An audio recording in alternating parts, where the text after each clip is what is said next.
Monsieur Juncker veut également créer une arme européenne pour éventuellement être envoyée en Ukraine. Faut-il une armée européenne? Régulièrement depuis des décennies, le débat est rouvert et presque aussitôt refermé. Cette fois, c'est le président de la Commission européenne qui l'a relancé et de manière peu anodine. Dans une interview à la presse allemande, Jean-Claude Juncker estime qu'une armée commune aurait été utile dans la crise ukrainienne pour que la Russie prenne plus au sérieux les Européens. Preuve de la tiédeur des Européens sur ce sujet, s'ils unissent régulièrement leurs forces pour des missions de surveillance ou de formation dans des zones de crise, ils n'ont jamais mobilisé les groupes de combat communs dont ils disposent. Il y a un enjeu majeur sur l'armée permanente.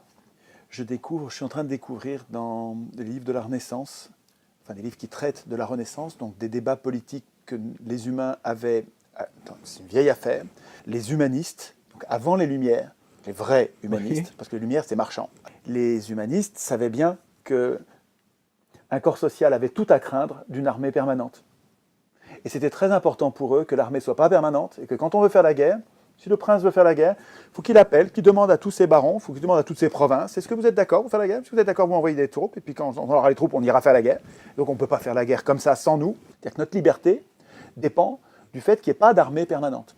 Deuxièmement, quand les peuples essayent de se révolter contre la domination en petit nombre, ils se font tirer dessus par l'armée. C'est-à-dire que l'armée arrive, c'est l'histoire, l'histoire du monde nous montre que l'armée accepte de tirer sur des petites quantités de son propre peuple. Absolument, MacArthur à Washington.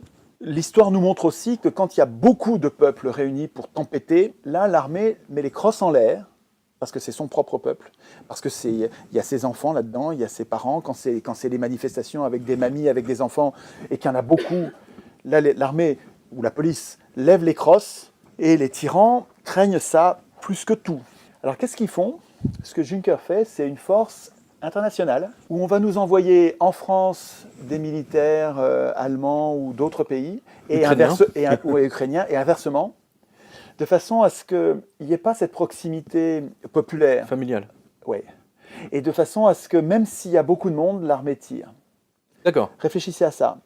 Le projet d'une armée européenne, il est littéralement tyrannique. Et ça va avec Big Brother, ça va avec la surveillance généralisée, ça va permettre les arrestations arbitraires, les rafles. Littéralement les rafles, vous et moi, on en fera sûrement partie. Excusez-moi, je suis désolé, mais on fera sûrement partie, parce qu'à chaque fois, ça se passe comme ça. Oui. Là, en ce moment, ils sont en train de prendre les noms. Là, je suis en train de lire Daniel Guérin, qui m'explique la période pré-fasciste, d'avant-guerre. Quand Hitler est arrivé au pouvoir, il prenait les noms des résistants depuis 5-6 ans. Il en avait des dizaines de milliers. Et un matin, il rafle tous les résistants. Il n'y a plus un résistant dans le pays. Ils sont tous en prison, ils se font torturer, assassiner, enfin bon voilà. Si on veut empêcher ça, ça se prépare, à mon avis, à la racine, quoi. J'y reviens, quoi. À chaque fois, il ne faut pas que les acteurs politiques puissent nous surveiller et préparer les rafles, il ne faut pas que ce soit possible. Donc il faut qu'on ait, nous, la puissance politique de les surveiller eux.